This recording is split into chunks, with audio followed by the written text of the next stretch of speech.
Have you ever been judged before people even knew your name? Imagine walking onto a plane with a simple ticket, only to be slapped, humiliated, and told you don't belong by someone whose job is to serve and protect your dignity.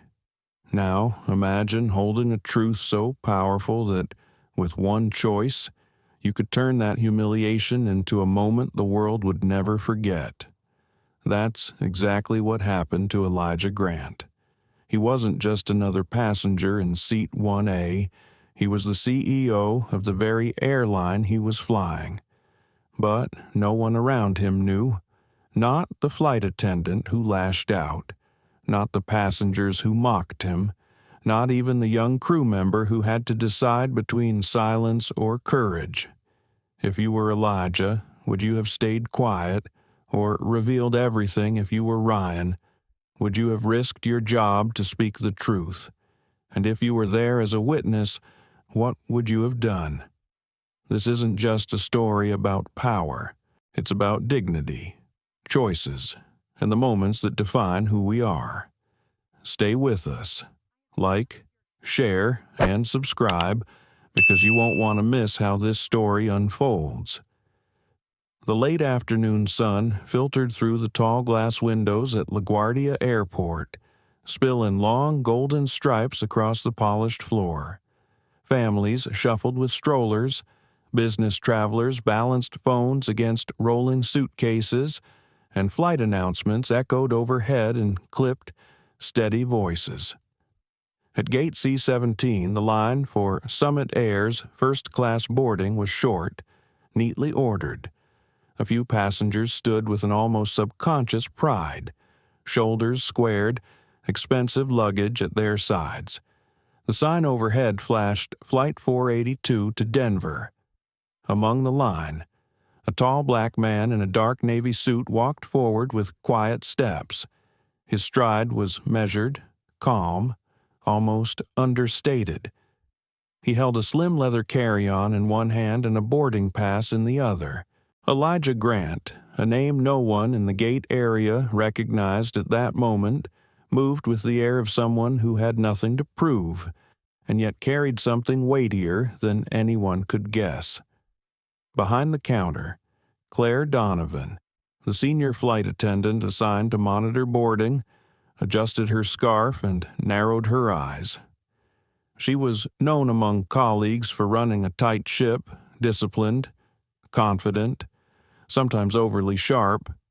To her, first class wasn't just a cabin section, it was a code, a gatekeeper's post she felt bound to defend. As Elijah stepped into the short line, Claire's brows arched. She tilted her head slightly, lips curling into a half-smile that wasn't kind. "Sir," she said, her voice firm and carrying across the small waiting area, "this is the line for first-class passengers." A pause hung in the air. A businessman with slicked-back hair glanced up from his phone, smirking.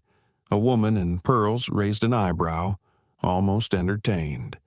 Elijah's face remained calm. He lifted the boarding pass slightly, his deep voice even. "I'm aware." Claire didn't move aside. She extended a manicured hand. "Palm up. Then let me see your ticket." Elijah handed it to her, fingers steady. She snatched it quickly, eyes darting over the print. Seat 1A glared back at her in bold letters. Still, her lips tightened. "Where did you purchase this?" she asked, suspicion dripping in each syllable.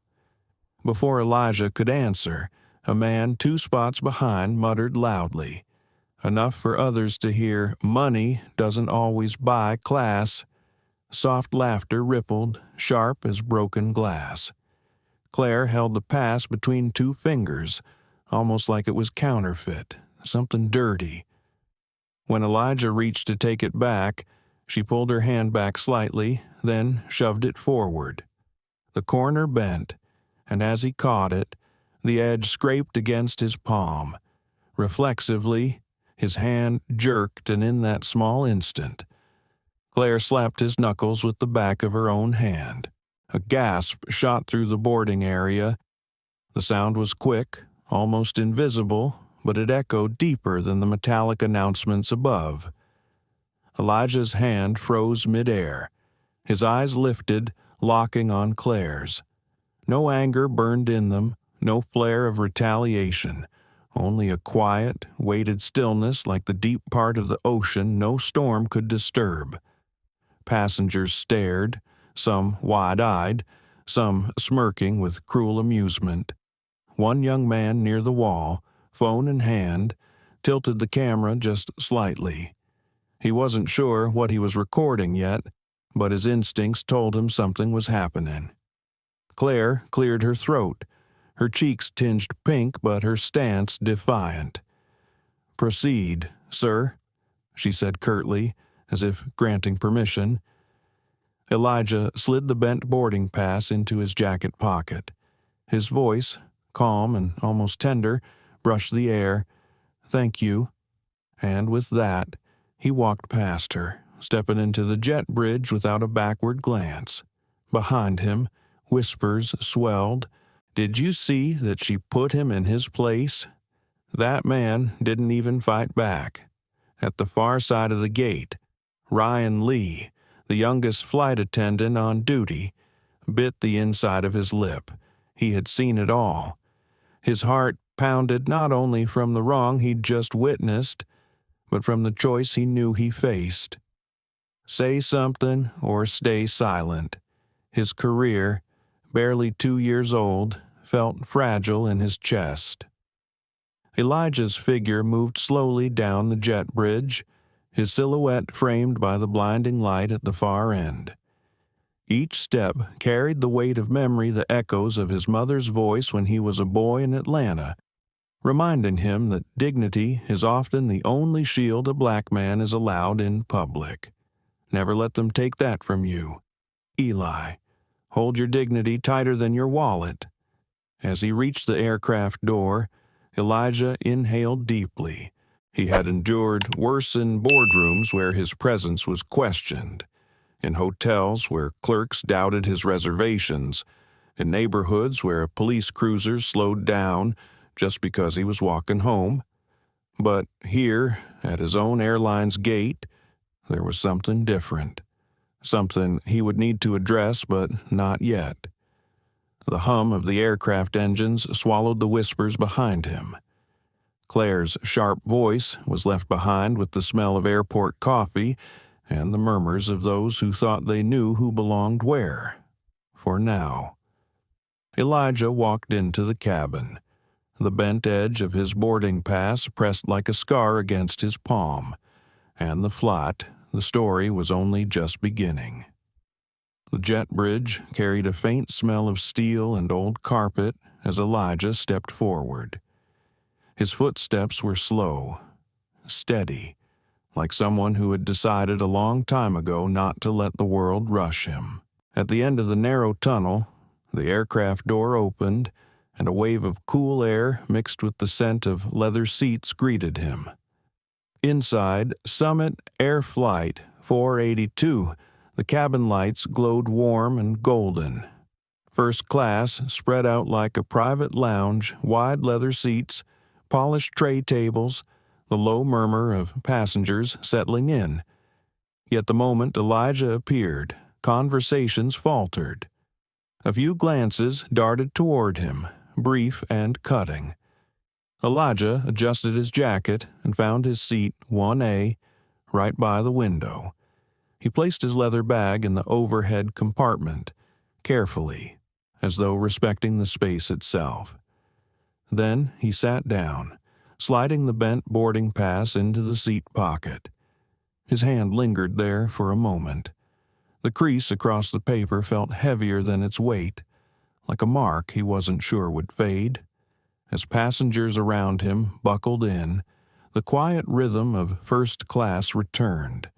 Magazines rustled, phones beeped. A businessman ordered sparkling water before the plane even pushed back. Yet Elijah could sense the invisible string of tension still wrapped around him. Moments later, Claire Donovan entered the cabin with her polished stride. Her face carried the same confident composure as at the gate, but her eyes, sharp and assessing, found Elijah immediately. She slowed near his seat, a thin smile pressing across her lips. "Comfortable, sir?" she asked. Her tone carried no warmth, only a challenge, as if daring him to claim the seat he had already paid for. Elijah met her eyes, his voice calm. "Yes, thank you." Claire's smile flickered. She placed a glass of water on his tray, but the movement was quick, careless. Drops splashed onto the surface, a few landing on his sleeve. "Oh," she said without sincerity, handing him a napkin. "Clumsy me." Elijah dabbed at the fabric, each gesture slow. He didn't look at her. The water would dry. The sting of dismissal, however, soaked deeper. Across the aisle, a woman in pearls leaned toward her husband, whispering just loud enough for Elijah to catch first class isn't what it used to be. The man chuckled, nodding toward Elijah with a sideways glance. Elijah shifted slightly in his seat, adjusting his cuff. His thoughts churned beneath his still exterior. Do I speak now? Do I correct them? What good would it do? Every word will be weighed heavier because of who I am, or rather, because of who they think I am. He let the thoughts pass like waves, reminding himself of his mother's mantra. Dignity was not silence, but timing, not reaction, but choice. Further down the cabin, Ryan Lee observed nervously as he prepared service carts. His hands trembled slightly as he stacked napkins. He had seen the scene at the gate. He had seen the slap, the tone. Now, watching Claire's movements toward Elijah, his stomach twisted. Should I say something, he wondered. She's senior. If I call her out, I'll be the one out of a job.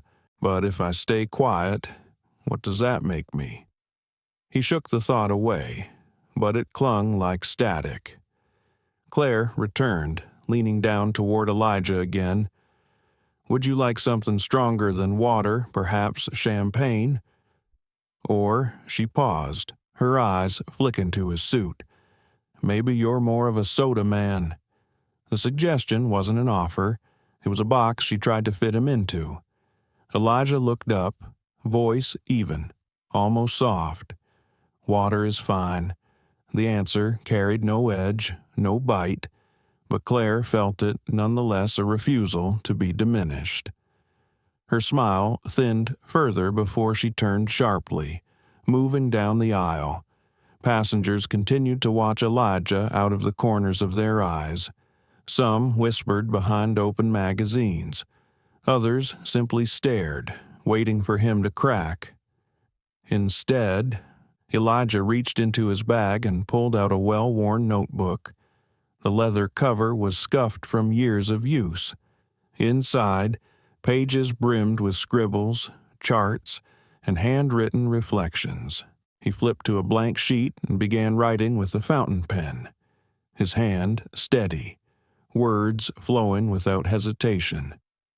A young black woman across the aisle noticed. Her daughter, no older than 10, peeked curiously at the notebook. The woman leaned down and whispered to her child, her voice barely a breath. "Watch him, honey." Sometimes dignity is louder than anger. The little girl nodded slowly, eyes wide, watching Elijah's calm composure as if it were something rare, almost magical. Elijah felt the girl's gaze and lifted his eyes briefly, offering her a small nod. Her face lit with a shy smile. In that moment, the bent boarding pass in his pocket felt lighter, almost irrelevant. Still, the cabin held a weight. An invisible trial was being conducted, one in which Elijah had been judged before the verdict was spoken, and every second he chose how to carry it. The captain's voice broke through the tension, announcing final boarding. Ryan closed the overhead compartments, his eyes brushing past Elijah's seat again. He wanted to speak, to say something, anything, but words stayed stuck behind his teeth. Claire returned once more, preparing to give safety instructions. She paused near Elijah, her shadow fallen across his tray. "Enjoy your flight," she said, but her tone carried no sincerity.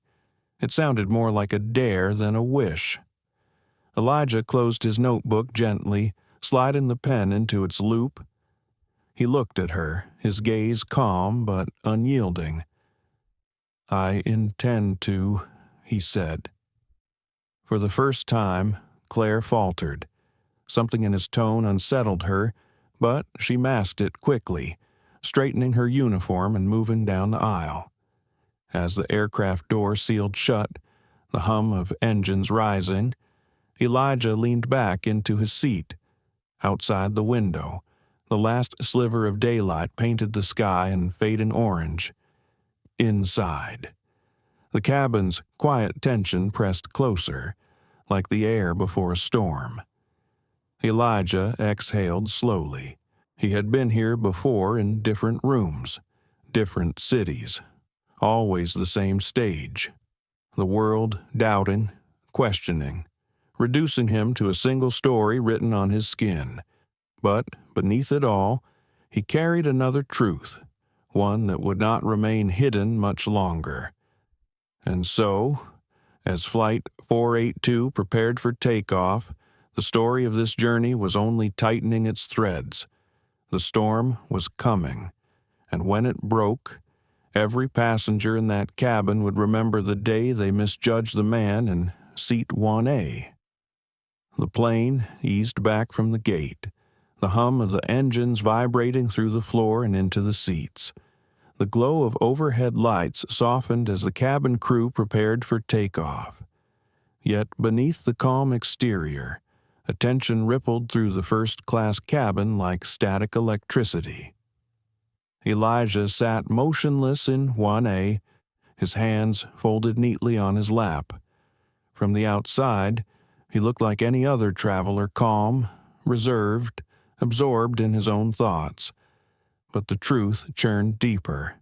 The sting of Claire's words, the slap at the gate, and the murmured laughter of strangers were still alive in his chest.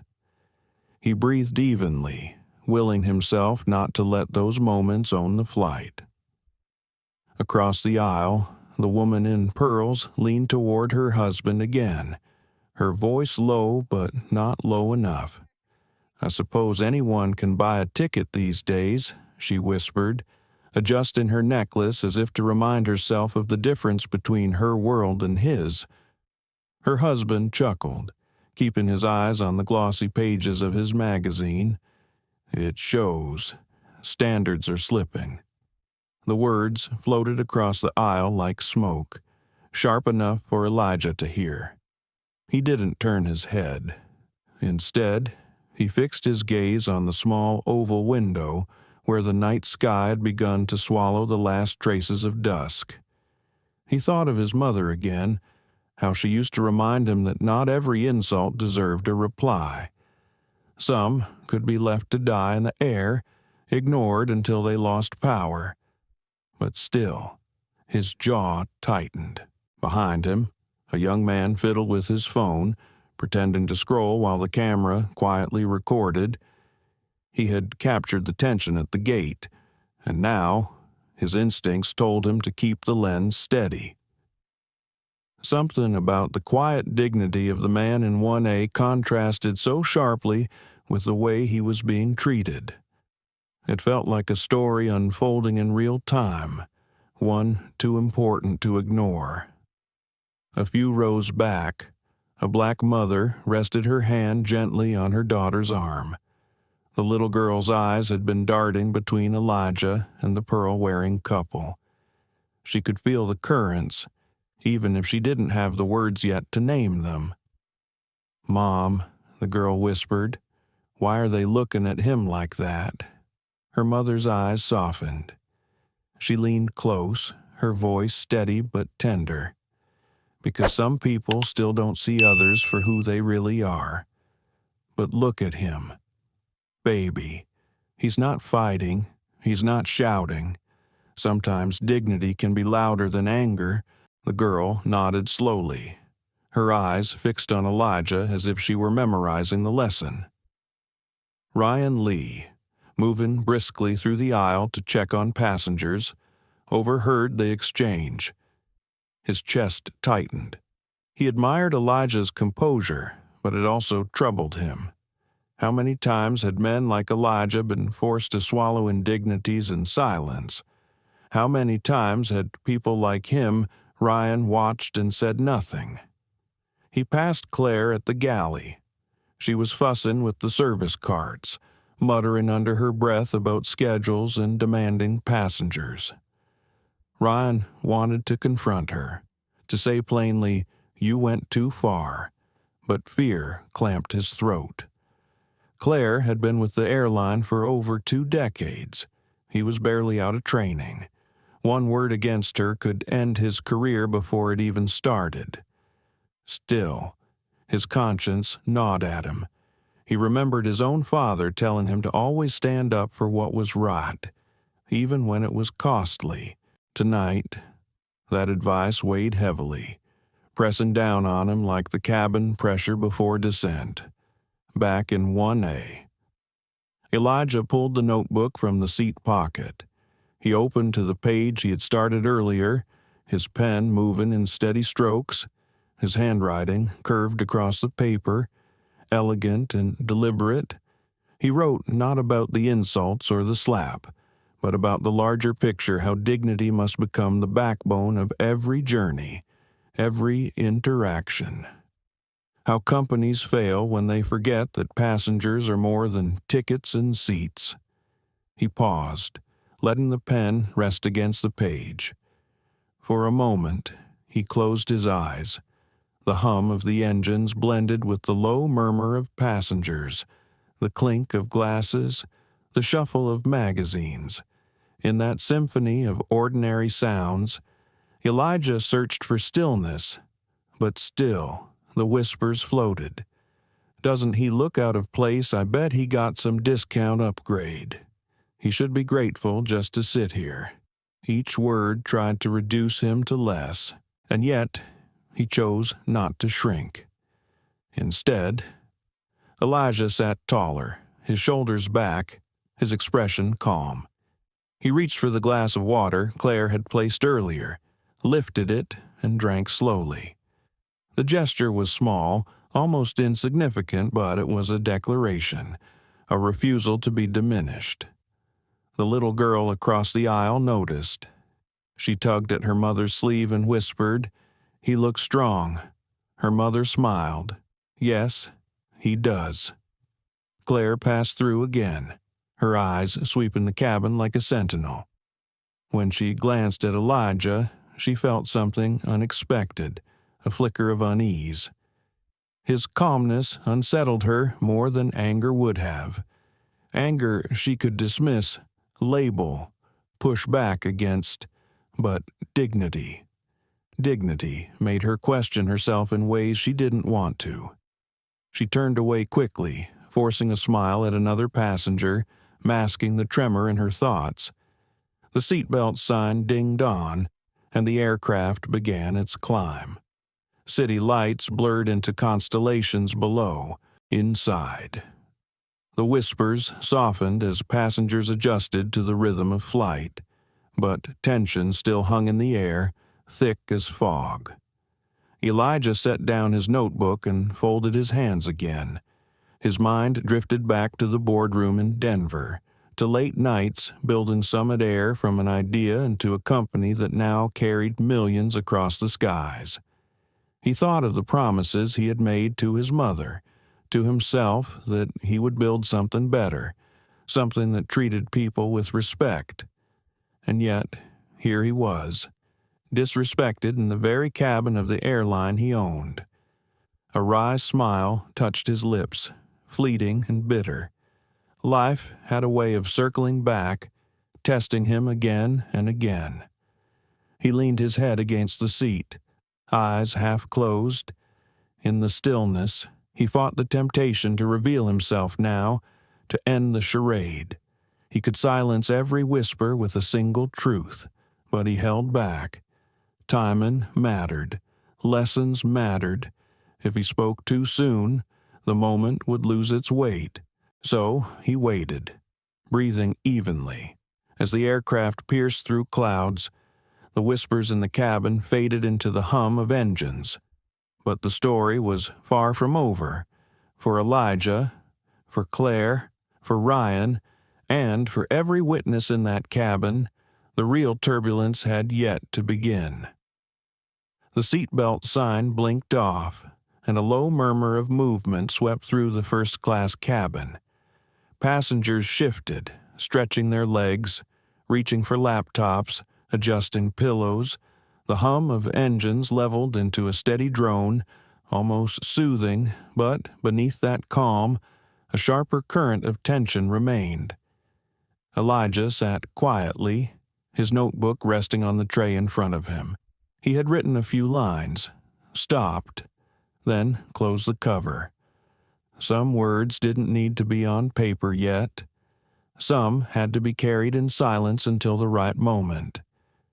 Claire Donovan moved briskly through the cabin, her heels clicking softly on the carpet. She had regained her composure, or at least the mask of it. Her smile flashed at certain passengers, a well-practiced charm.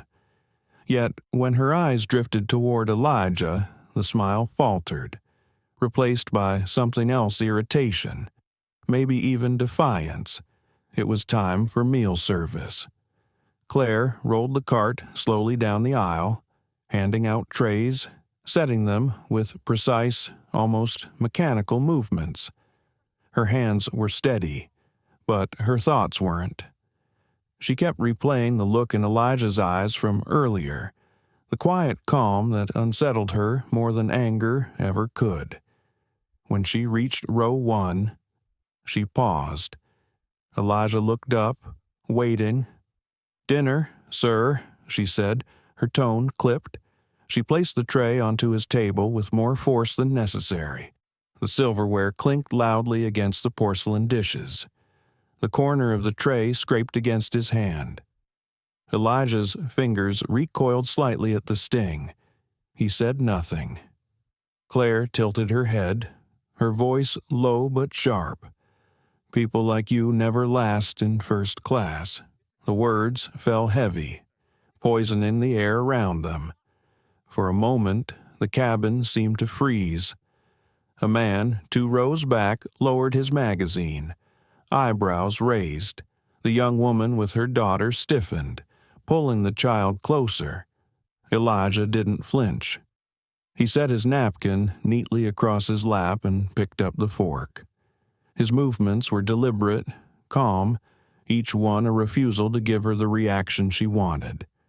Inside, though, his chest tightened. The insult burrowed deep, stirring memories of boardrooms where executives questioned his credentials, of hotels where clerks asked for extra ID, of childhood moments when store clerks shadowed his every move. He had learned to absorb these cuts in silence. But tonight, the blade pressed deeper. Ryan Lee stood frozen at the galley, his stomach churning. He had heard the words clearly. He saw the way Elijah's hand recoiled, the way Claire leaned just slightly too close, her voice laced with venom. His throat tightened. "Say something," he urged himself. "Don't just stand here." But fear clamped down. Claire had authority. She could end his career with one report, one word. And what if no one believed him? He was still probationary, still proving himself. Ryan gripped the edge of the counter, knuckles white. His conscience screamed, but his voice refused to move past his lips. Elijah, meanwhile, closed his eyes briefly. In the silence of his own thoughts, he repeated the mantra that had guided him for years. Respect is not given. Respect is lived. He opened his eyes again, lifted the fork, and began eating as though nothing had been said. Every bite was an act of defiance, though silent. The little girl across the aisle watched him, her eyes wide. She whispered to her mother, "Why doesn't he say something back?" Her mother leaned close, voice tender, because sometimes strength isn't in shouting. Sometimes it's in holding your ground without moving. The girl looked back at Elijah, studying him with the seriousness of someone much older than her years. Claire lingered for a moment longer, then turned sharply, pushing the cart down the aisle with a little too much force. She needed distance, space to breathe. She'd crossed a line, and part of her knew it. But instead of regret, defensiveness clawed at her. Why should I be the one second-guessing, she thought bitterly. I've done this job for 20 years. I know who belongs in these seats. Still, that calm gaze haunted her. It unsettled something she didn't want to face. Elijah ate in silence, finishing slowly, methodically. When the tray was collected, he folded his napkin neatly, setting it on top. His expression never changed, though his mind churned. He considered speaking, revealing the truth. One word would flip the entire cabin on its head. He could demand an apology, demand accountability. But he held back. Timing mattered. And right now, silence carried its own weight. The young man with the phone had captured every moment the tray slammed down, the sharp words, the stillness that followed. His heart raced. He knew what he had was important, something people needed to see. But he didn't stop recording. Something told him the story wasn't finished. Ryan stepped into the aisle, walking past Elijah's seat. Their eyes met briefly. Ryan gave the faintest nod, a silent acknowledgement. He wanted to say more, but the words died on his tongue. Elijah returned the nod, subtle, as if to say, "I see you. I know." The engines roared a little louder as the plane cut through clouds. The cabin dimmed, lights softening to a twilight glow. Passengers settled into movies, books, or sleep. Yet the atmosphere remained charged, every whisper and sideways glance thick with unspoken judgment. Elijah leaned back, closing his eyes again.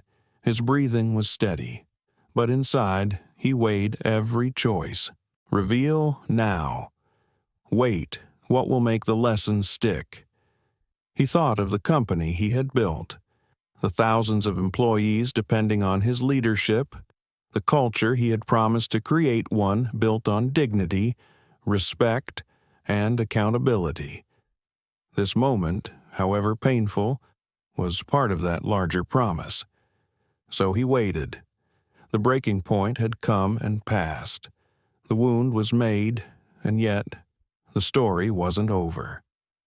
Elijah knew the real turning point still lay ahead, waiting for its moment to arrive. The cabin had grown quieter as night settled in above the clouds. The lights were dimmed, casting soft halos on the ceiling, leaving passengers half hidden in shadows.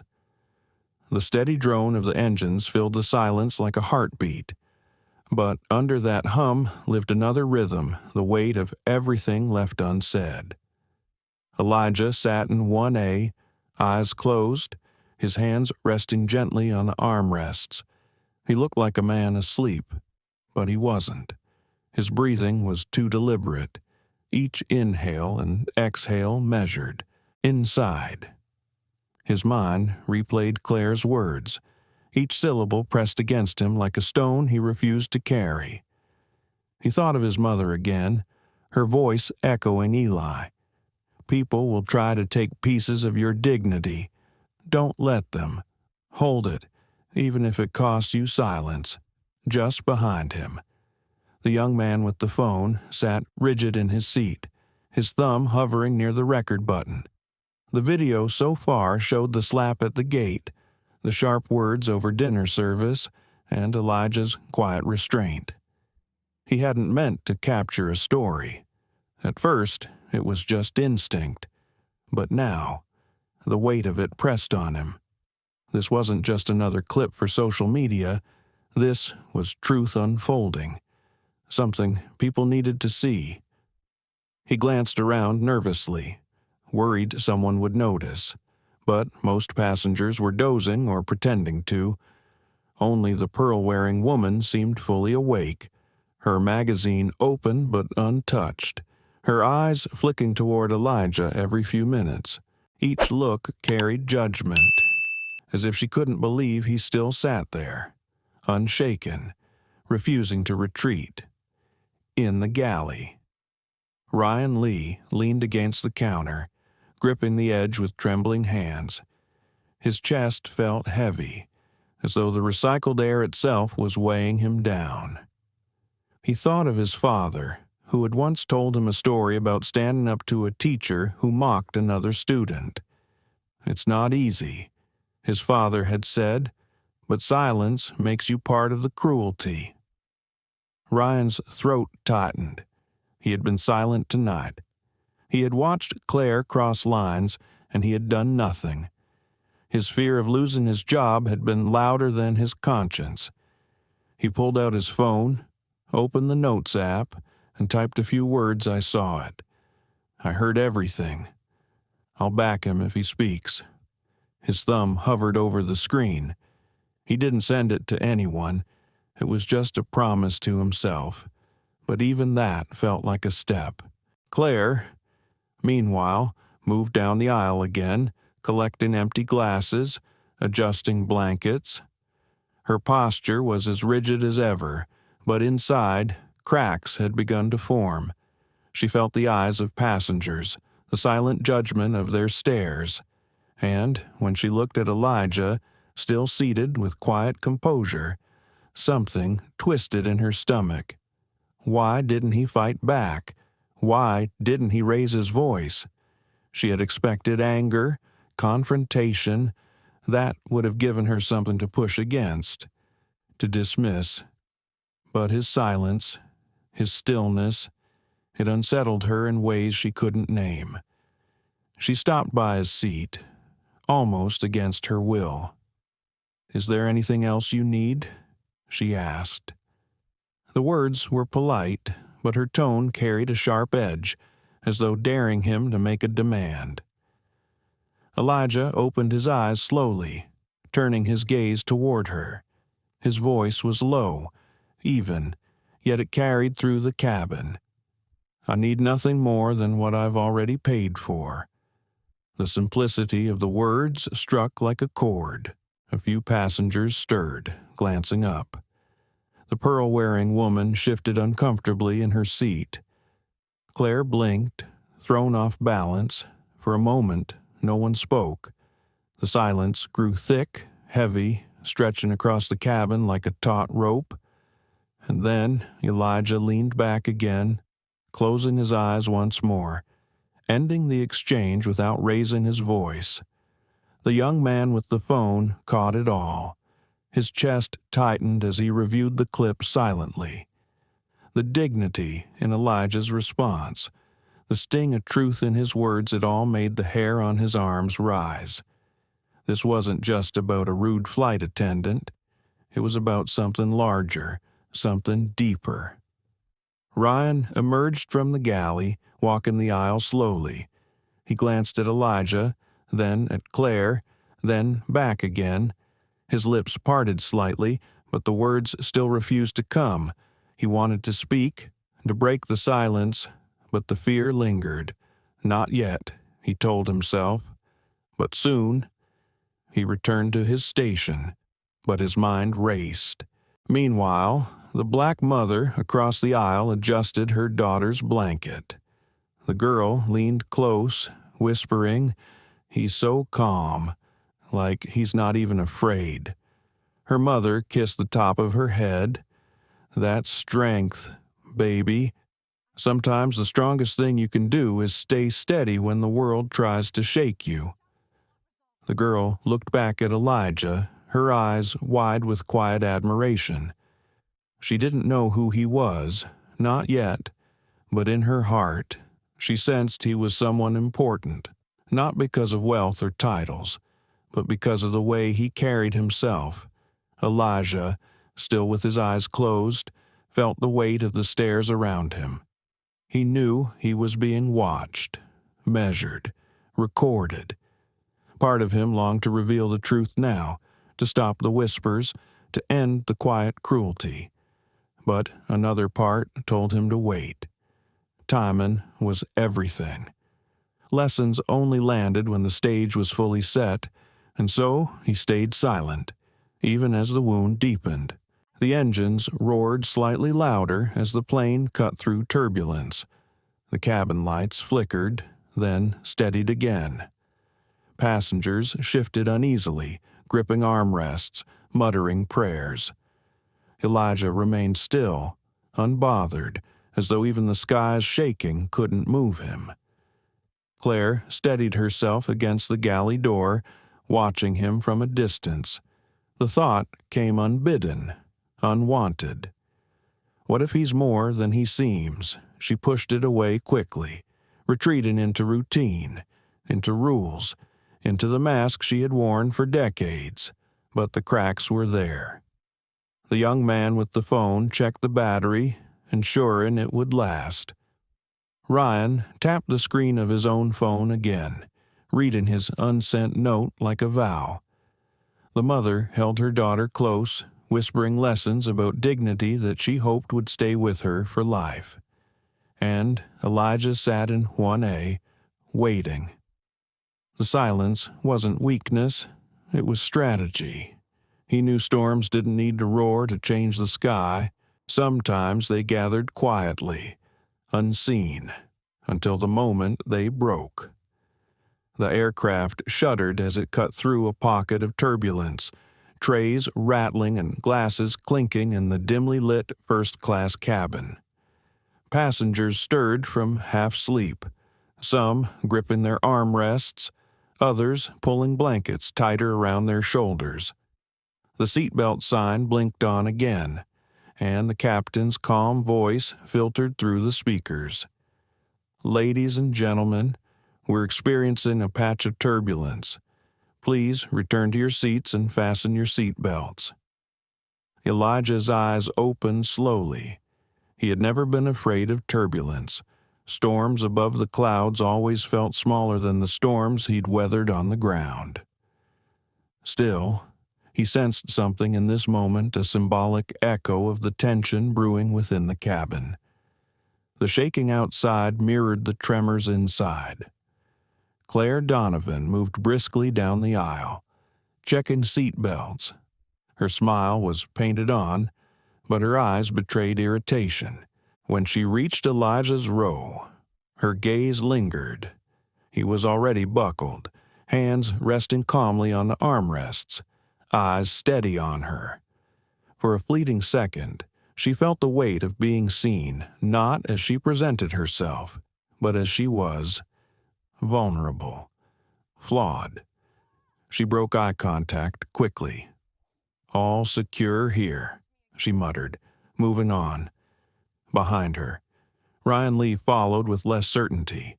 His hands brushed the tops of seats as he checked belts. He stopped near Elijah, leaning slightly closer as if to whisper, then thought better of it. His throat tightened with words unsaid. Not yet, he told himself, but soon. The plane jolted again, harder this time. A glass slipped from a tray in row 2, shattering softly against the floor. Passengers gasped, murmuring nervously. Claire rushed forward, cleaning quickly, her movements sharp with frustration. Ryan bent to help, but she waved him off. "Handle the back," she snapped. Ryan obeyed, but his chest burned. Elijah, watching the scene, felt the tension rising not only between the plane and the sky but between the crew themselves. He could read it in Ryan's hesitant glances, in Claire's brittle efficiency, in the passenger's darting eyes. The storm wasn't only outside, it was here, pressing against the thin fabric of composure. The pearl-wearing woman leaned toward her husband again, voice shaking slightly from the bumps of turbulence. "Even the skies are unsettled tonight," she said. Her husband chuckled, though less confidently now. Elijah closed his eyes once more, steadying his breath, but inside, his mind was alive. He thought of the board members back in Denver, of the policies he had fought to implement, policies about inclusion, about respect. He thought of the faces of employees who had trusted him to make the skies safer, kinder, and here, in his own airline, that promise was being tested in real time. The little girl across the aisle clutched her mother's arm as the plane shook again. "Mom, I'm scared," she whispered. Her mother stroked her hair, whispering back, "Look at him, baby. Look at the man by the window. See how calm he is. You can be calm too." The girl peeked over the seat at Elijah, who sat steady, his eyes closed, breathing even. Her small shoulders relaxed just slightly. Claire, passing by again, caught the exchange. Her chest tightened unexpectedly. She saw the little girl's gaze fixed on Elijah, saw the quiet admiration. It struck her like a blow. She sees strength there. She sees dignity. Claire looked away quickly, almost angrily, pushing the thought down. The turbulence eased after several minutes, the plane settling back into smoother air. Passengers exhaled in relief, conversations picking up again in hushed tones, but the unease lingered, like the echo of thunder after a storm. Ryan returned to the galley, his mind spinning. He replayed Claire's words from earlier. Her tone, the tray slammed down. He remembered Elijah's calm responses, the quiet dignity that filled the cabin more powerfully than anger ever could. And Ryan knew he couldn't stay silent forever. He pulled out his phone again, scrolling to the note he had typed earlier. "I saw it. I heard everything. I'll back him if he speaks." His thumb hovered over the keyboard, then he added, "And if he doesn't, I'll speak first." His heart pounded. He wasn't sure if he had the courage yet, but writing it made it real. Back in 1A, Elijah opened his notebook again. His pen scratched across the paper, words flowing like a quiet river. He wrote not about Claire, not even about the passengers. He wrote about storms, about how turbulence reveals the strength of what's built, a plane, a company, a man. He wrote that calm is not weakness, but discipline. That dignity can be louder than any insult. His handwriting curved with precision, but his thoughts reached beyond the page. He wasn't just writing for himself. He was writing for the future, for the employees who would one day hear this story, for the passengers who needed to know that respect could not be optional. The young man with the phone leaned slightly forward, watching Elijah write. He didn't know who the man was, not yet, but something told him this wasn't just any passenger. There was gravity in his stillness, a quiet authority that no insult could erase. He glanced down at his own phone, replaying snippets of the video, the slap at the gate, the harsh words, the calm responses. He felt a swell of responsibility. If Elijah never spoke, maybe the video would. Maybe it could spark a conversation bigger than the cabin itself. Claire returned with coffee service, her movements brisk but her mind unsettled. She avoided Elijah's eyes, focusing on cups, cream, sugar, but her thoughts betrayed her. Why is he so calm? Why does it feel like I'm the one losing control? When she finally placed a cup of coffee on his tray, her hand trembled slightly. She pulled it back quickly, almost ashamed. Elijah looked up at her for the first time in a while. His eyes were steady, calm, but not cold.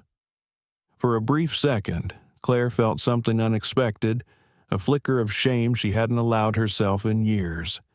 She turned sharply, moving down the aisle, but the feeling clung to her like static. The cabin settled again into quiet. Passengers sipped coffee, opened books, or drifted toward sleep. But beneath the surface, currents shifted. Ryan's resolve was hardening. The young man's recording was becoming more precious by the minute. Claire's mask was cracking, and Elijah's silence was no longer just endurance, it was strategy, gathering strength for the moment to come. High above the sleeping earth, Flight 482 carried more than passengers to Denver. It carried lessons unspoken, truths waiting to be revealed, and the weight of a storm building inside the heart of one man in seat 1A. The cabin was quiet now, lulled by the rhythm of the engines and the soft glow of reading lamps. Most passengers had settled into their movies or sleep, but tension still lingered in the air like static after lightning. No one could shake the sense that something more was coming. Elijah remained in 1A, his notebook closed once more. He rested his hands on top of it, steady as stone, eyes open and fixed on the aisle. His calmness was no longer just personal, it was magnetic. Passengers glanced his way often, some with disdain, others with growing respect. Claire Donovan moved through the aisle again, refilling cups, collecting empty glasses. Her smile was stretched thin, her shoulders tight. Every time she neared Elijah, her steps faltered just slightly, though she masked it quickly. She felt watched not only by him, but by the other passengers. It gnawed at her composure.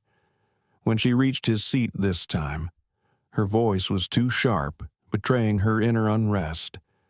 "Coffee." Sir Elijah shook his head gently. "No, thank you." Her lips tightened. "Suit yourself." She turned quickly, but her elbow brushed the edge of his tray. The cup rattled, nearly spilling. He caught it calmly, steadying it with one hand. His eyes lifted to hers, unflinching. "Careful," he said softly. The word was simple, but it landed heavier than she expected. For a moment, her mask slipped.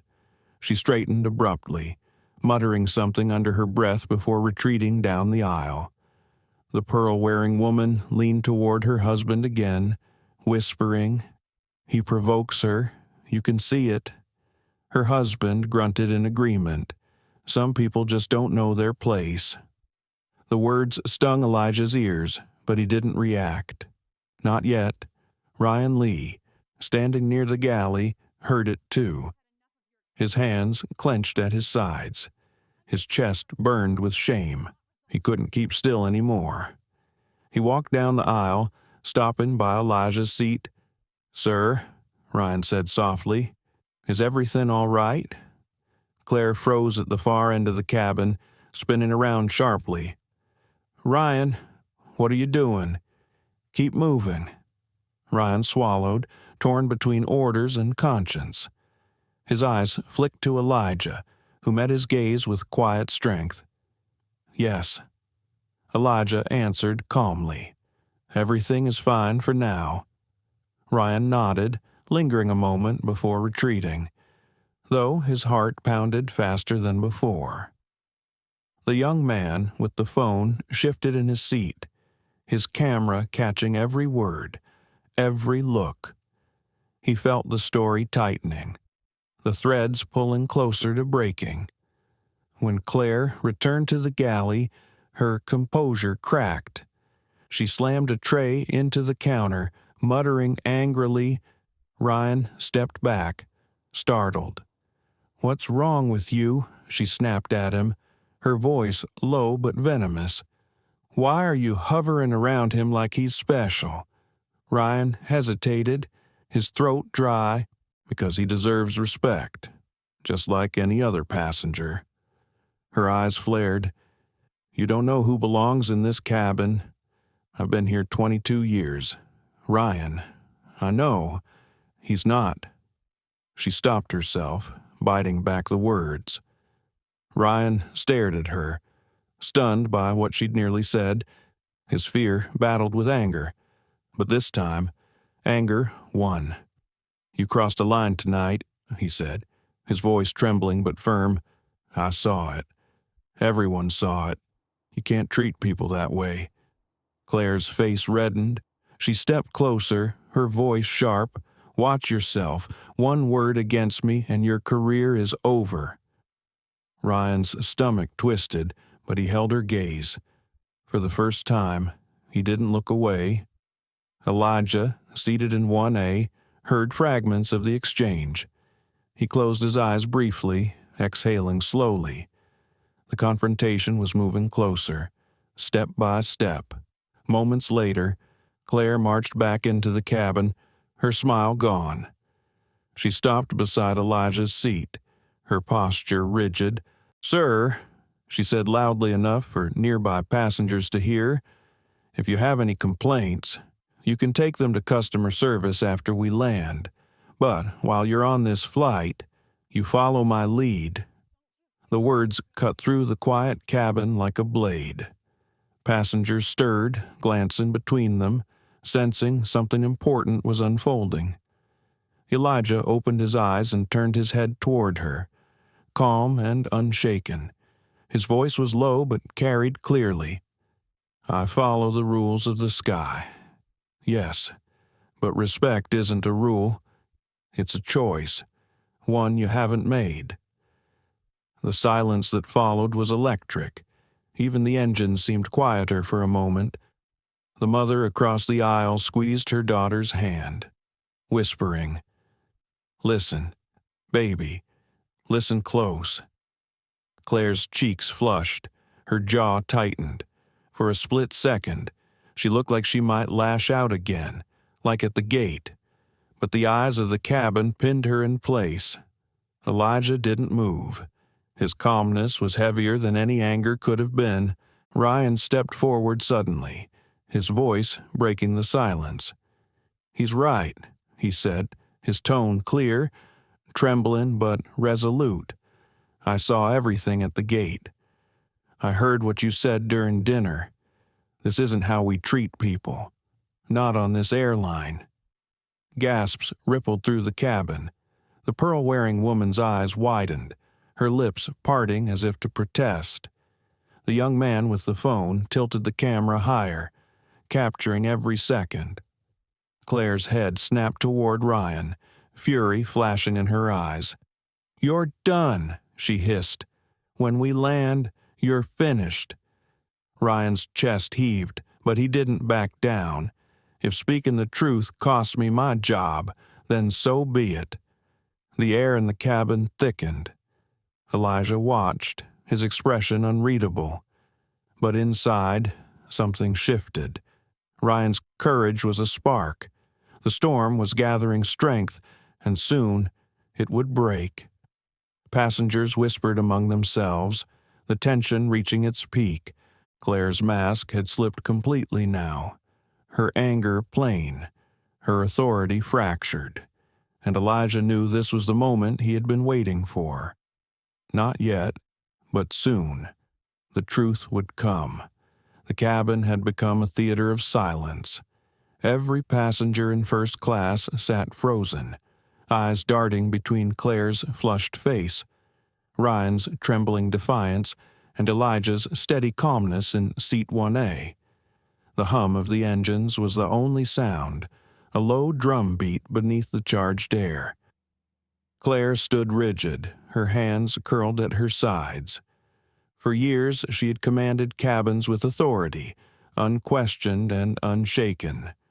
But now, Under the weight of Elijah's words and Ryan's courage, her power faltered. She felt eyes piercing her like spotlights, stripping away the uniform that once shielded her. Elijah's gaze lingered on Ryan for a moment. In the young attendant's voice, he heard something rare, truth spoken at a cost. That truth deserved acknowledgement. But Elijah knew the time had come to move beyond silence. He reached slowly into the inside pocket of his suit. The movement was calm, deliberate. When his hand emerged, he held a slim leather wallet. He opened it, sliding out a small black card embossed with the Summit Air crest. Its golden letters gleamed under the dim cabin lights. Elijah Grant, Chief Executive Officer. He placed it gently on the tray table, the sound of leather brushing against plastic louder than any shout. His voice followed, low but resonant.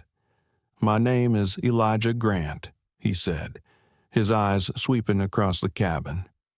"And I own this airline." Gasps erupted like a wave crashing against rocks.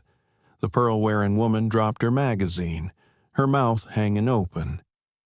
Her husband blinked rapidly, color draining from his face. The young man with the phone nearly fumbled it, then clutched it tighter, his recording capturing every second. Claire froze as though the ground had vanished beneath her feet. The blood drained from her cheeks, leaving her pale, her lips parted. But no words came. Elijah's voice continued, steady as stone. "Tonight, I was not treated as a passenger. I was treated as less, slapped at the gate, mocked in this cabin, told I didn't belong in the very company I built." His words cut through the silence, landing heavy on every ear. No one looked away now. Even the hum of the engines seemed quieter, as if the sky itself leaned closer to listen. Elijah paused, glancing at Ryan, but one of your own had the courage to speak. "Ryan, your voice will not be forgotten." Ryan's chest tightened, his eyes stinging with emotion.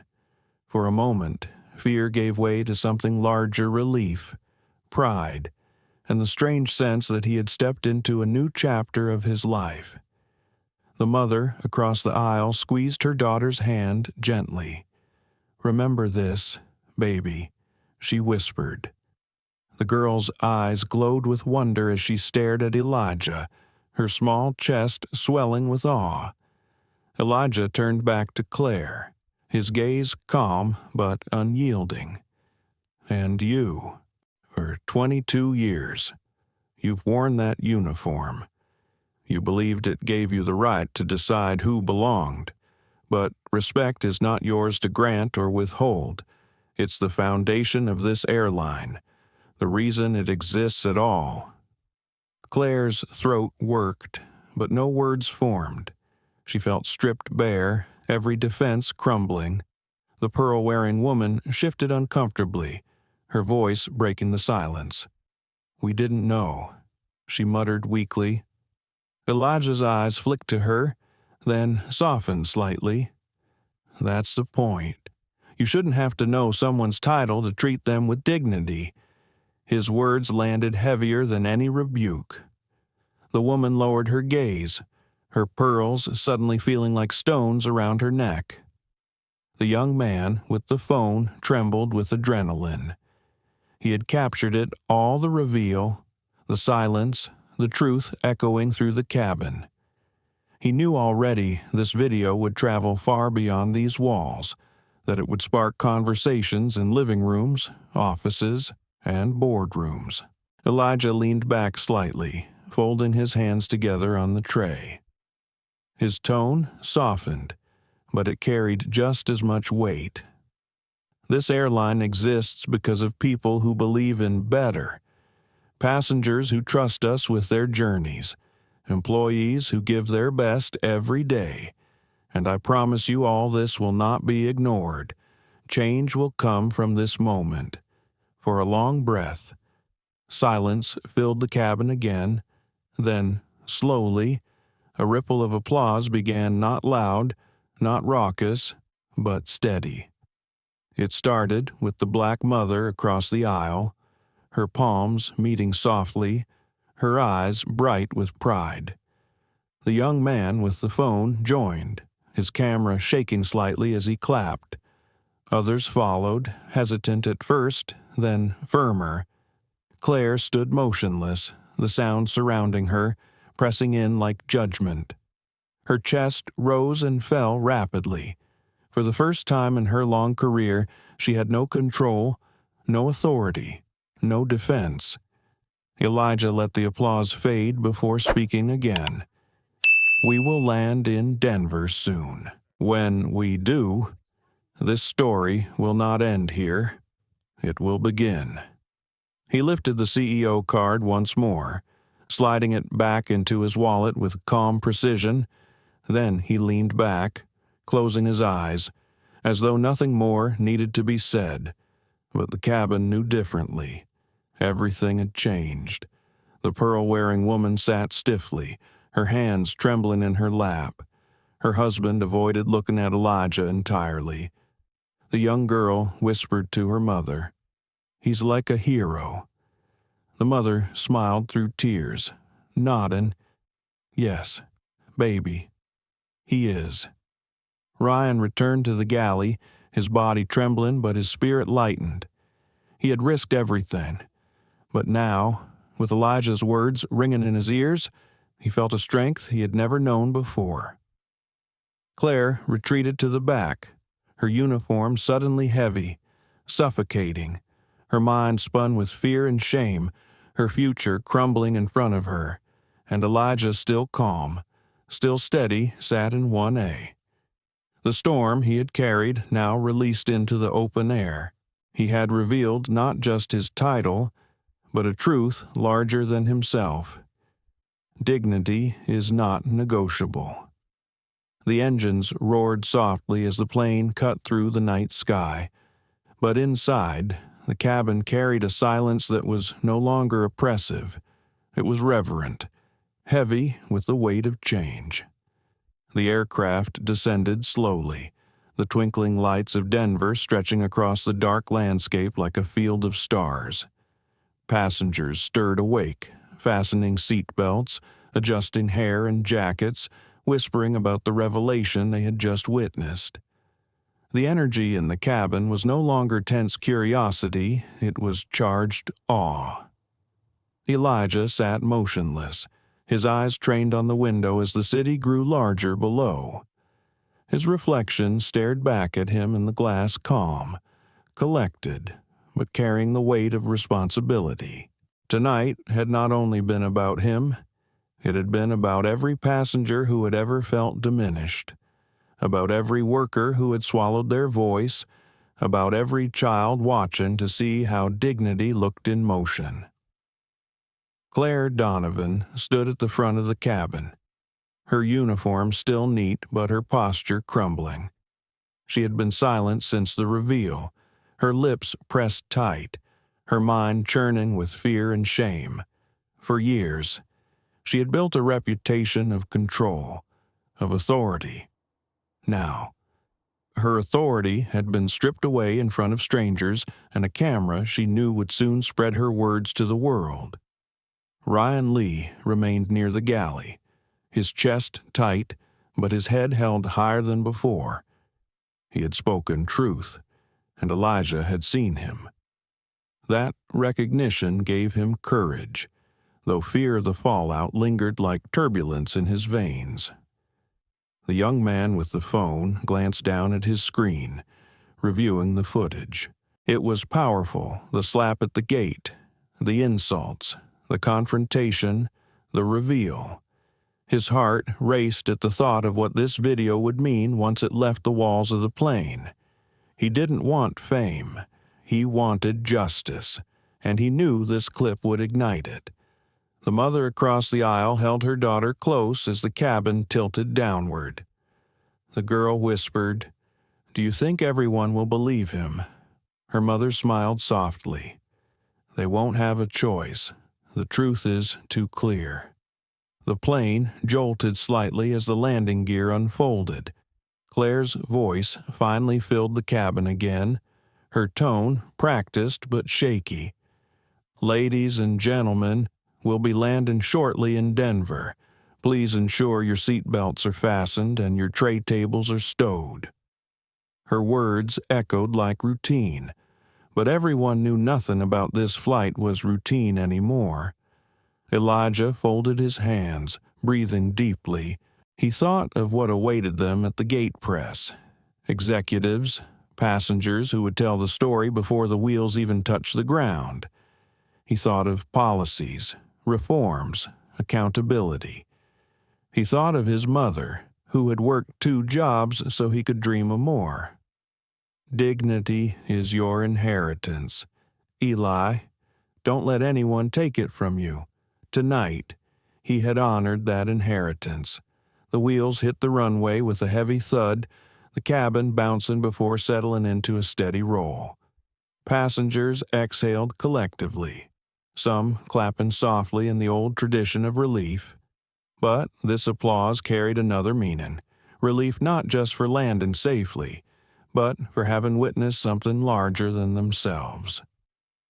As the plane taxied toward the gate, whispers spread like wildfire. "Did you hear him? He's the CEO. I can't believe she did that to him. This is going viral. You know it." Claire stood stiffly, her face pale.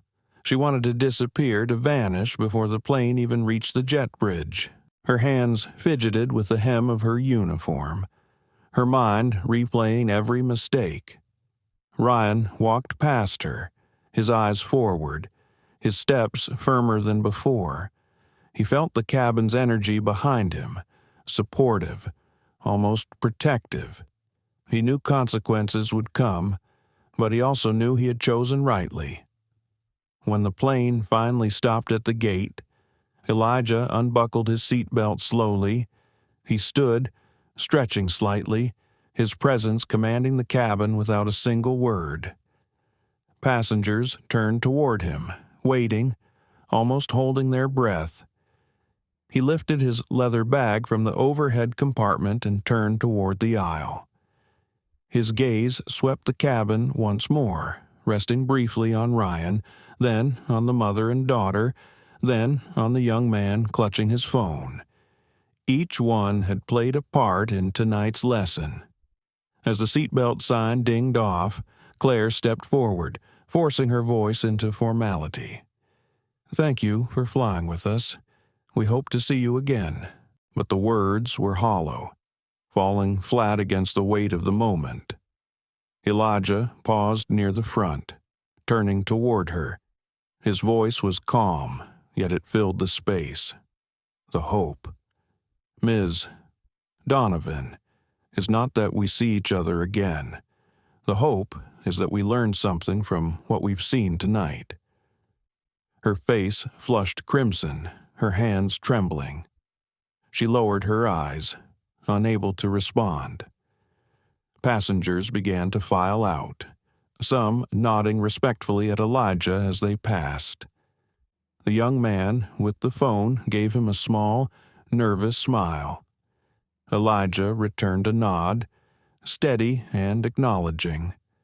The mother whispered thank you as she guided her daughter by his seat.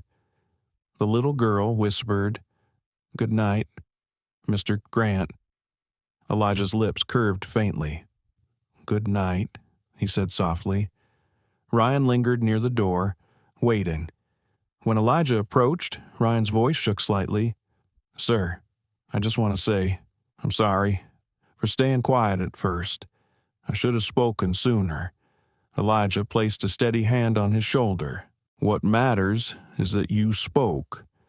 Courage rarely comes early, but when it comes, it changes everything." Ryan's throat tightened, emotion swelling. He nodded quickly, blinking back tears.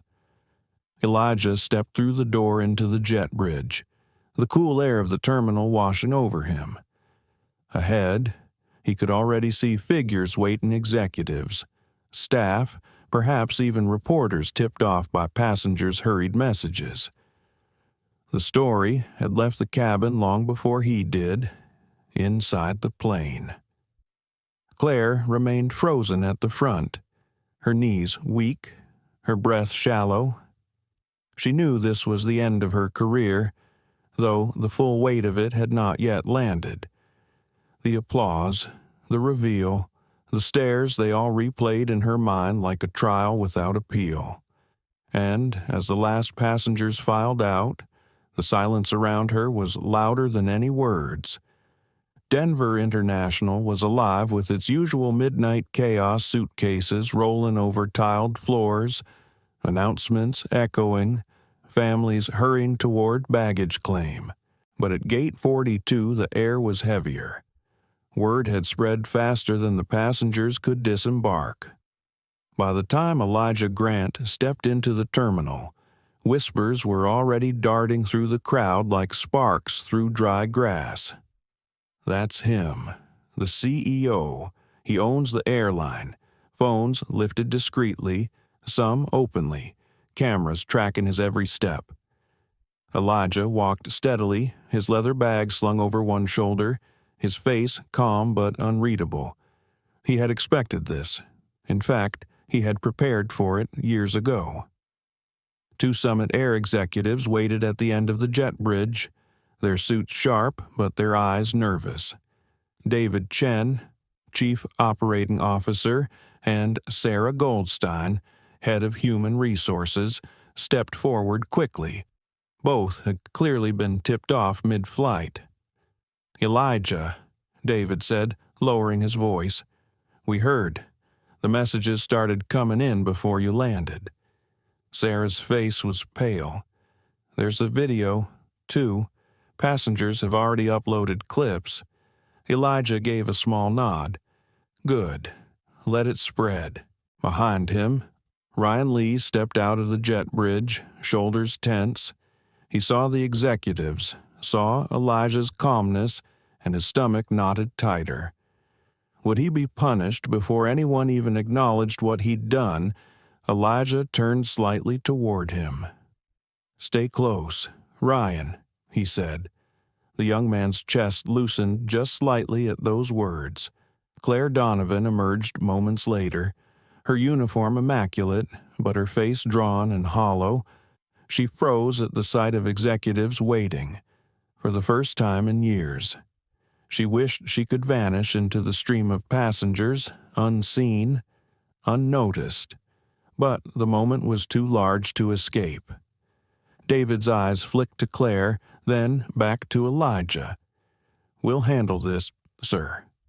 Elijah's calm voice cut through his formality. "No, we'll handle this together." They moved as a small group down the terminal, whispers following like shadows.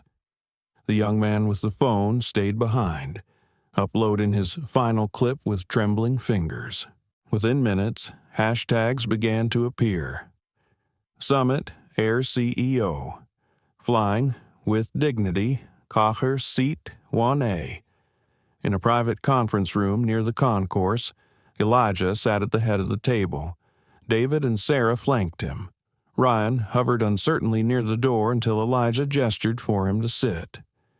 Claire stood stiffly at the far end, her hands clasped, her jaw clenched tight. Elijah broke the silence first.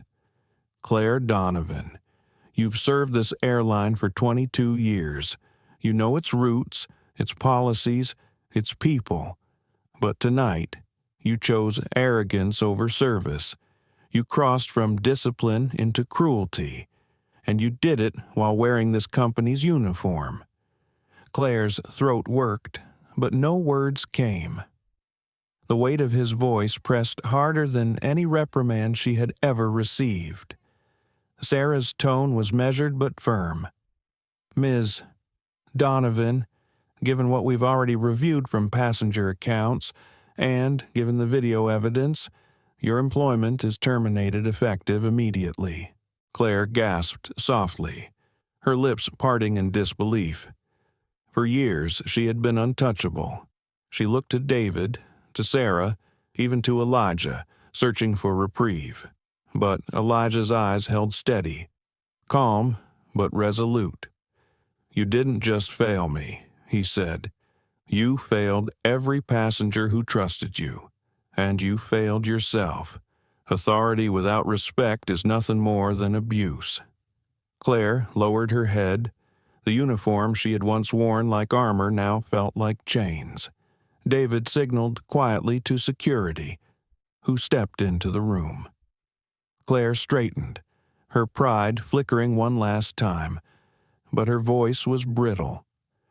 "You'll regret this," she whispered, before turning sharply and leaving with the guards. When the door closed, silence lingered. Ryan shifted uneasily, unsure if he was next. Elijah turned to him, his tone softer now. "Ryan, you were afraid, but you found your voice. That choice matters more than you know." Ryan's chest tightened. I thought I'd lose everything tonight." Elijah leaned forward slightly. "You gained something more important, integrity. From this moment, you're not just another crew member. You'll help me rewrite the policies that failed us tonight." Ryan's eyes widened. "Sir?" He stopped, overwhelmed, his throat tight. Sarah smiled faintly, her face softening. "You're not in trouble. Ryan, you're part of the solution now." The weight lifted off his chest, replaced by a flood of relief so strong he nearly sagged in his chair. Elijah leaned back, exhaling slowly. His thoughts stretched beyond the room, beyond the night. He pictured board meetings, press conferences, training manuals rewritten, flight crews re-educated. This was bigger than Claire. This was about a culture that had allowed her to believe she was untouchable. "This isn't just a scandal," Elijah said finally. "It's a lesson. And we'll make sure it becomes a turning point, not just for Summit Air, but for the industry." David nodded quickly. "We'll prepare a statement immediately." Elijah shook his head. "No press releases yet. Let the truth speak first. The video will do that better than any crafted line." He stood, gathering his bag. His posture was steady, commanding, but his eyes softened as they landed on Ryan once more. "Get some rest. Tomorrow begins the real work." Ryan nodded, still stunned, his pulse racing with both fear and pride. As Elijah stepped out into the terminal again, passengers still loitered nearby, phones in hand. Some clapped quietly as he passed. Others simply nodded, their expressions a mix of respect and awe. He walked through them steadily, each step a reminder of the truth he had spoken hours earlier. Dignity is not negotiable. The next morning, Denver was crisp and bright, the Rockies dusted with snow like powdered sugar under the rising sun. But inside the Summit Air headquarters, the atmosphere was electric. Staff bustled in and out of glass-walled conference rooms, their voices low and hurried. Every screen in the building flashed the same headlines: Flight Attendant slaps Summit Air CEO, Passenger reveals airline owner's true identity. Seat 1A trends worldwide. Elijah Grant stood before a mirror in his office, straightening his tie. He looked tired, his eyes carried the weight of a sleepless night, but his expression was composed. This was not just another day of corporate responsibility. This was a defining moment, not just for him, but for every person who had ever been diminished, dismissed, or denied. David Chen entered the room, a tablet in his hands. "Elijah, the press is already gathering in the atrium. CNN, NBC, the Times, everyone's here, and social media's on fire. The video has been viewed 12 million times overnight." Elijah nodded slowly. Good. Let them hear the truth from me, not from a press release. Sarah Goldstein appeared next, her brow furrowed but her posture firm. We've drafted the new framework you requested, an immediate review of staff conduct, mandatory retraining, an anonymous reporting channel. We're calling it the Dignity Protocol. Elijah allowed a faint smile. Appropriate. Tonight we'll explain it. Today we'll begin it. Ryan Lee waited outside the office, shifting nervously in his pressed uniform. He had been summoned not just as a witness, but as a voice. His hands fidgeted with the cuff of his sleeve, his heart pounding as he replayed Elijah's words from the night before. You'll help me rewrite the policies. When Elijah emerged, he placed a reassuring hand on Ryan's shoulder. Walk with me, he said. The atrium buzzed like a hive. Journalists jostled for position behind velvet ropes, cameras already rolling. Employees crowded the upper balconies, peering down with anxious faces. As Elijah stepped onto the stage, the room fell into a hush. He carried no notes, no teleprompter, just his presence. Behind him stood David, Sarah, and nervously but resolutely Ryan. Elijah adjusted the microphone, his deep voice resonating through the chamber. Good morning. My name is Elijah Grant. Many of you know me as the CEO of Summit Air, but last night I was not treated as a CEO. I was treated as less. The room was silent, cameras clicking like distant thunder. I was slapped by one of our own, mocked, dismissed, told I did not belong in the very company I helped build. And yet, I stayed silent at first not because I was powerless, but because I wanted to see who would find their voice. His hand gestured lightly toward Ryan, who shifted uncomfortably under the spotlight. One young flight attendant did. He risked his career to speak the truth. His courage reminded me of something my mother told me long ago. Dignity is your inheritance. Don't let anyone take it from you. A ripple of emotion swept the crowd. Some employees lowered their eyes, others nodded quietly, their own experiences reflected in his words. Elijah continued, his voice firm but never raised. This incident was not about one flight. It was not about one crew member. It was about a culture that allowed arrogance to replace respect. That ends today.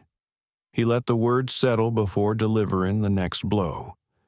Claire Donovan has been terminated effective immediately, and in her place, we are instituting the Dignity Protocol, a set of reforms designed to ensure that respect is not optional on our flights, but mandatory. He outlined the measures clearly: anonymous reporting for staff and passengers, mandatory anti-bias training, and a passenger dignity index that would tie performance bonuses to respectful service. His voice carried conviction, each point punctuated by nods from David and Sarah. Journalists scribbled furiously. Cameras zoomed closer. But Elijah wasn't finished. He leaned slightly forward, his tone softening, carrying more weight than any policy. To every passenger watching, you should never have to hold a title to be treated with dignity. And to every worker in this company, your voice matters. Your courage matters. Ryan Lee proved that last night. And from today forward, no one who speaks truth to power will be punished for it. Ryan's eyes stung, his throat tightening as murmurs of approval rippled through the room. For the first time, he felt not like a liability but like a part of something bigger than himself. A reporter raised her hand, her voice clear. Mr. Grant, some are saying this scandal could damage Summit Air's reputation beyond repair. How do you respond? Elijah met her gaze directly. Reputation isn't destroyed by truth.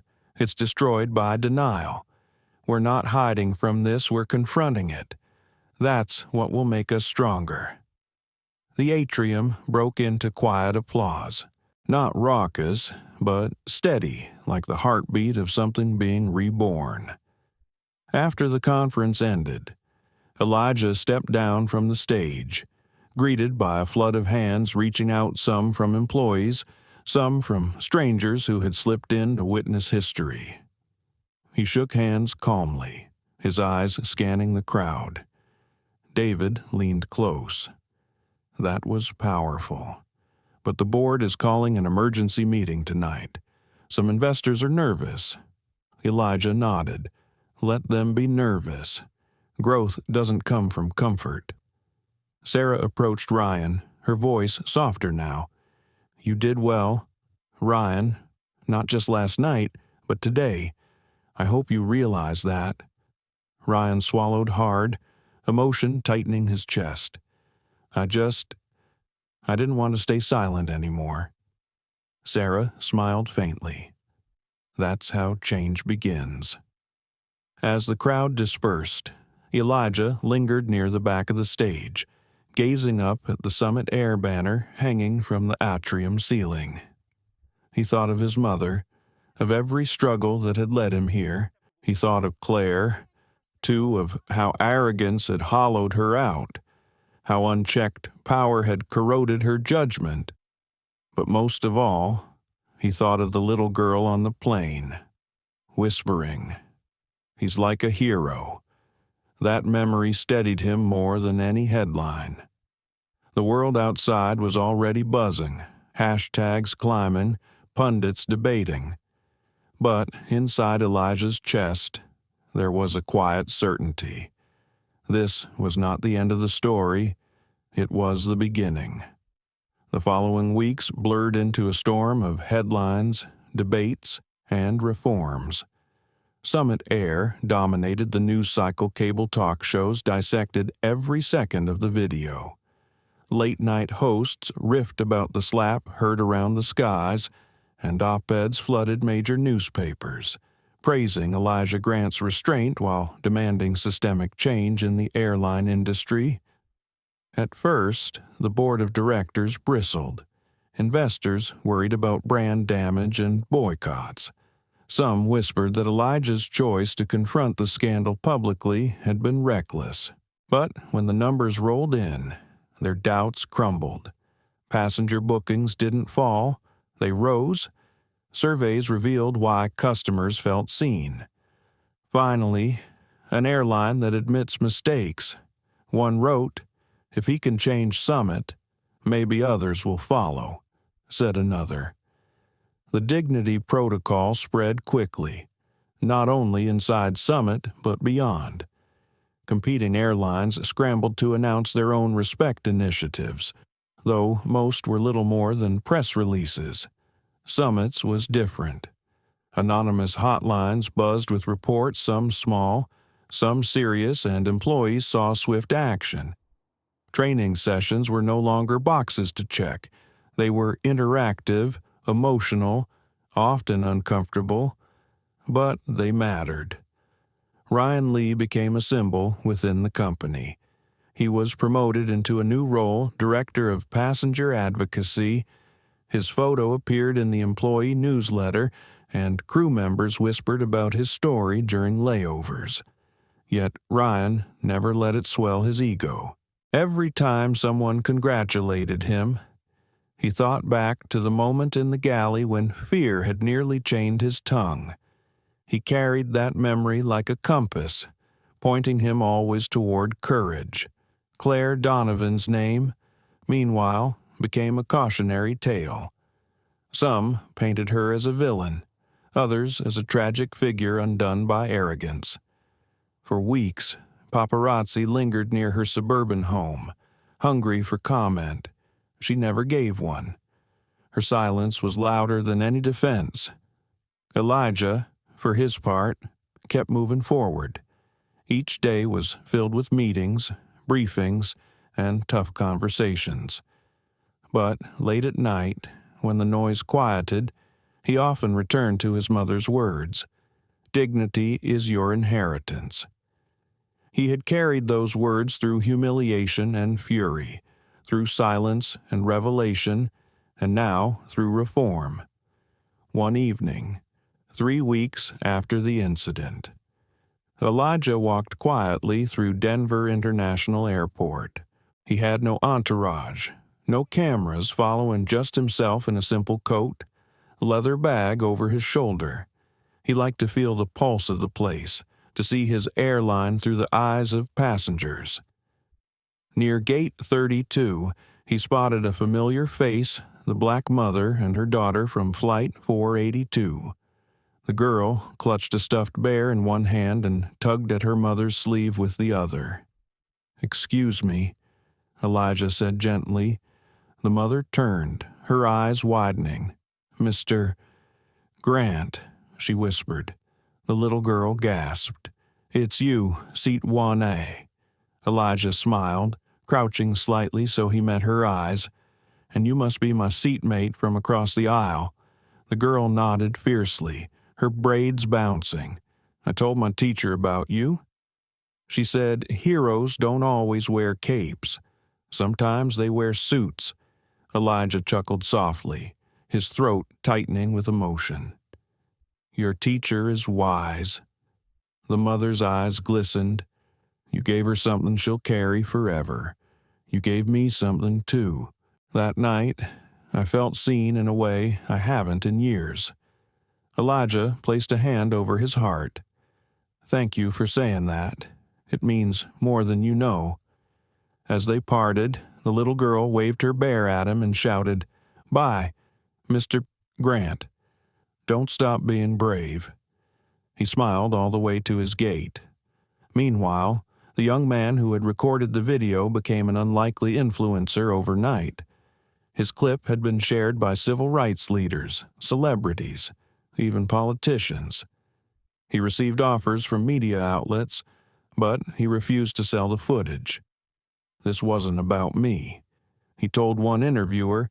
"It was about the truth, and the truth should be free." Weeks later, Elijah invited him to Summit headquarters.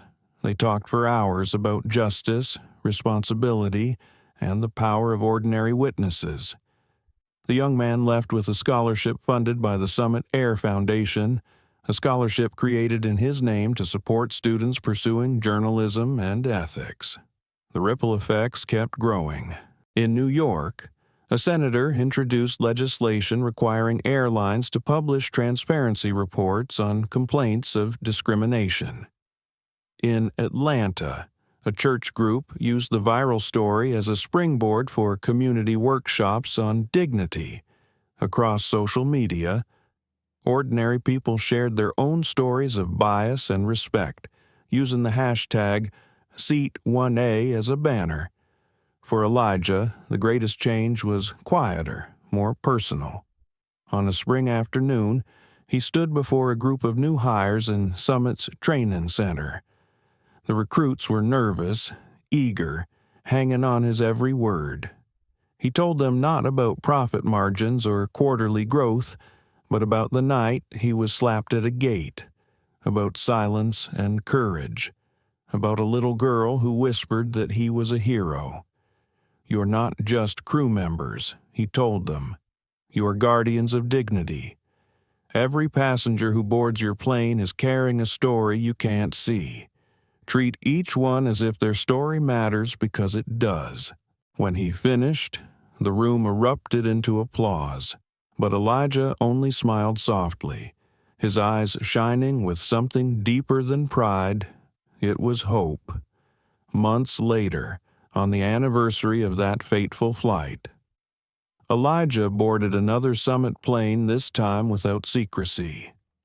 Passengers recognized him immediately, some clapping, others approaching shyly for handshakes.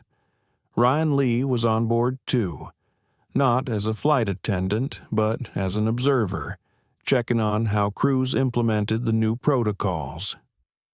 As the plane soared into the sky, Elijah looked out the window, the clouds stretching endlessly ahead.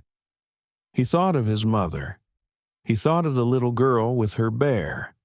He thought of every passenger whose dignity had ever been questioned, and he whispered, just for himself, "We're still climbing." The engines roared, steady and sure, carrying not just a plane but a promise that dignity, once demanded, could never again be denied. Life often tests us in moments we least expect. The story of Elijah Grant reminds us that dignity is not given by titles, wealth, or uniforms. It is a birthright every human carries. What stripped him of respect that night was not his identity, but the bias of others. Yet, instead of anger, he chose composure. Instead of silence, he chose truth. And, by doing so, he not only reclaimed his own dignity, but restored it for countless others watching.